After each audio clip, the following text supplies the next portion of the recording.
The Scottish mountains have a reputation of being rough, rugged, changeable and hostile, but they are also fragile, delicate and full of beauty.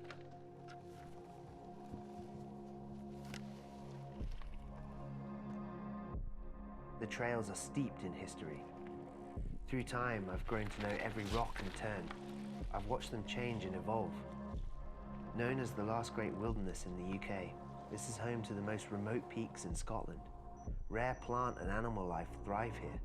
Mountain lochs, beaches and streams are hidden everywhere between the crags and the glens.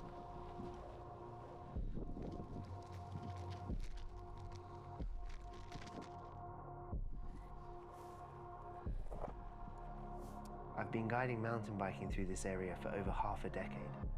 It's what I'm most passionate about. Everyone I've ever ridden with in this area leaves in awe of it. The mountains and the trails hidden within them have given me a living. This is about giving back.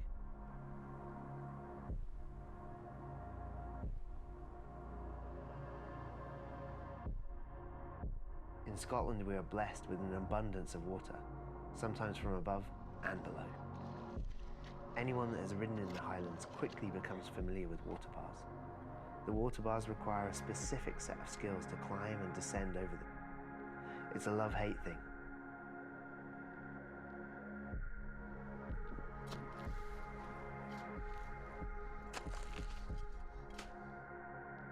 I'm a rider.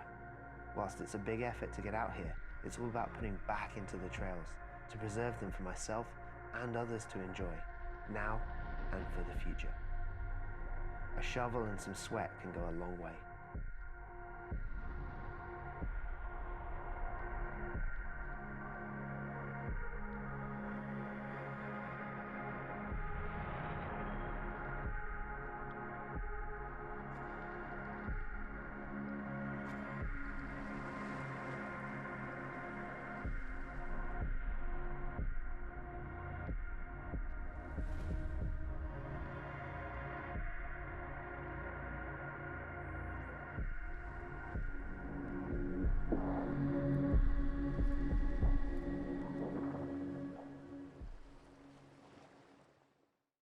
Chris, thanks for taking the time to talk trails with us today.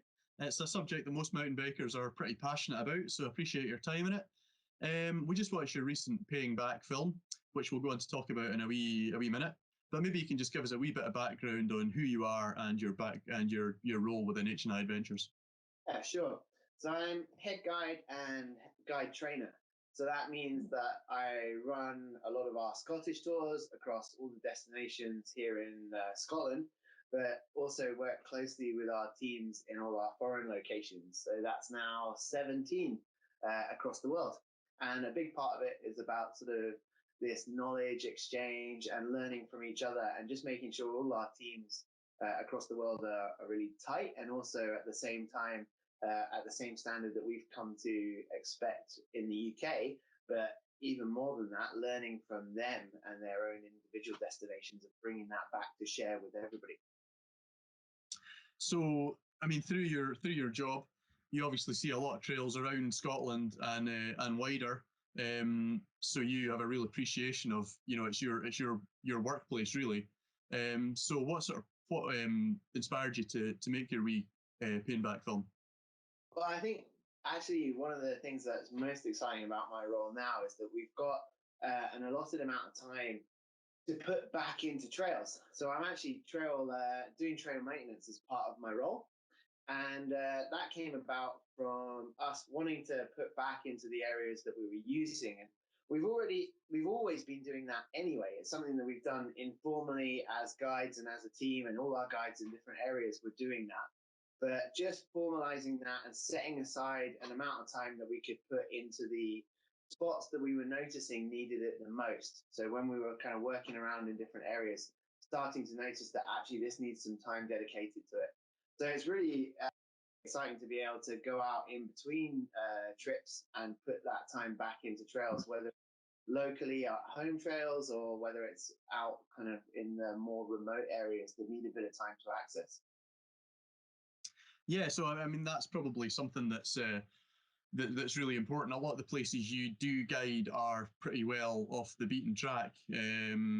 you maybe do a wee bit in trail centres, but what H+I are known for is getting away from those sort of more well-ridden destinations and into the kind of certainly Scottish backcountry and more globally into those kind of environments. Yeah, for sure. I mean, it's a real privilege to be able to ride and guide really remote locations around the country. But it does give you a bit of an appreciation for the overall, like from the Cairngorms to the northwest to all sorts. You do see which areas kind of get popular and being ridden more, and then kind of it's this constant ebb and flow of areas that seem to get the most traffic, and with that, then require a little bit more maintenance. Yeah, so I guess with the extra time you have allotted, it really allows you more scope to do a better job of looking after those trails you're on, particularly given that they're that remote that it does take a fair bit of time traveling to them in the first place, and then perhaps walking into the site you're going to be doing some work on. For sure. I mean, you look at paying back, and it looks like a really nice sunset session of being out and swinging a digging hoe and clearing out water bars. But actually, that was 3 days of work. It takes a long time to get into there. We stayed out for a few nights to make an impact and actually do enough to merit being there for that amount of time and put back into that trail. So those locations do require just a little bit more effort to get into in the first place, but then also to have an impact on. Yeah, and you just mentioned there the sort of work you're going to do, and that's probably quite an important distinction to make. What you're doing isn't trail building like most people see it. It's definitely more on the trail maintenance side. I mean, the sort of tracks you're working on. Tell us a wee bit about the what sort of tracks they are and what their history is, perhaps. Yeah, for sure. And actually, it's really versatile what we're working on. It could be everything from local trails that get ridden all the time and everyone uses, right into mountain paths. But predominantly, the areas I'm most passionate about are the big, hard to reach areas that kind of don't see that many people coming to maintain them. And like you say, trail building is super glamorous, and everybody loves to say they've built a trail and put some time and effort into creating something. But this is more about maintaining what's already there and has been there for possibly hundreds of years. So it's not about shaping the land and building new stuff. It's about maintaining. A lot of it's about water and trying to drain the water off with clogged water bars or things that over time have just collected debris. So it's not glamorous, but it makes a really big difference.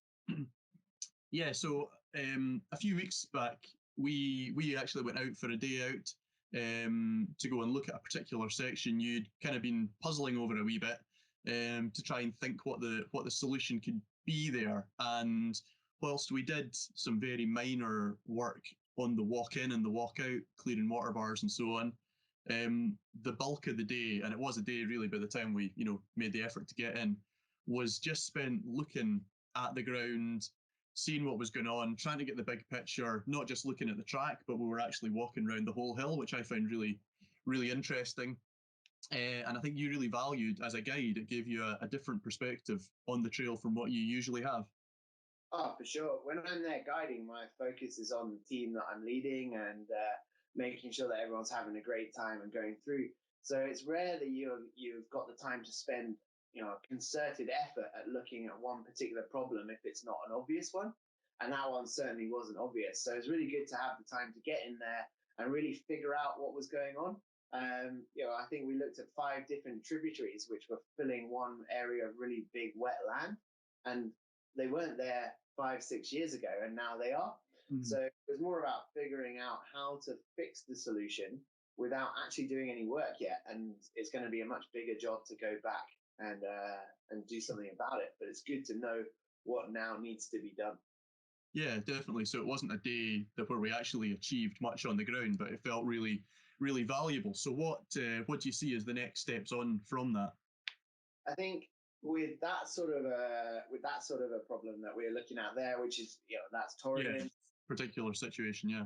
Yeah, I think that then that needs to be a little bit more official. It can't be just going up and scraping a few water bars by yourself. That needs a few people on it, and to approach landowners and go through folks like yourself to make that happen. Some trails, it's just a case of you can go off and make a really big difference in half an hour even, and you can do that by yourself, and that can just be when you've got some free time. But for places like Torridon and that particular location where a bog needs draining because it's overwhelmed the path, that needs to become a bit more of a formal event. Definitely, and yeah, there's definitely two sort of sides of this. I think where you can do the really minor stuff when you're out. If you see a problem, then and you can get water off a path easily and quickly, and you can see perhaps that there is a blockage. That's the sort of thing that we can all do when we're out riding without sort of probably causing any significant problems. We can only improve the situation, but to take that next step on to start breaking the ground and changing water courses definitely is something that you wouldn't want to get wrong. No, that was a really useful day, and really put it into context, I think, for both of us, the kind of scale of what needs to be done and how to go about it. So really useful. So how do you see, more generally, what do you see as the future then for Scottish trail maintenance? I think it's an ongoing project. I don't think it will ever finish. There's always going to be somewhere, and just like the weather here, and the trails are constantly evolving and changing over time as more people ride or less people ride them. It's just an ever-changing landscape. So it's about keeping an eye on the places that you're passing through and noticing where needs that little bit of attention. And there's loads of people doing a lot of good jobs in different areas. You know, there's lots of organized trail building sessions, and there's people that are doing a bit of work in trail centers and clearing out and making those trails as good as possible. And if there's a few of us also doing that in the big mountains, then I think that it means that as a whole, Scotland as a destination is getting the best amount of riding out of all the versatility that is on offer. Definitely, and I think at this time of year it's particularly significant. We're just coming into the winter, and water management is going to become the main feature of the trails, really. So a good time to be going out and doing that sort of minor clearance work you were talking about, but also perhaps planning bigger jobs, going through the process to do things properly in preparation for winter. Because it's definitely a kind of risky time potentially for trails if there's problems that are stored up. So as a mountain bike community, you think we can all play a part in sort of just keeping on top of things? For sure. It only takes a few small insignificant efforts to suddenly start making a really big difference. And I think as a whole as well, you know, the more people that are talking about it, the more people are noticing it.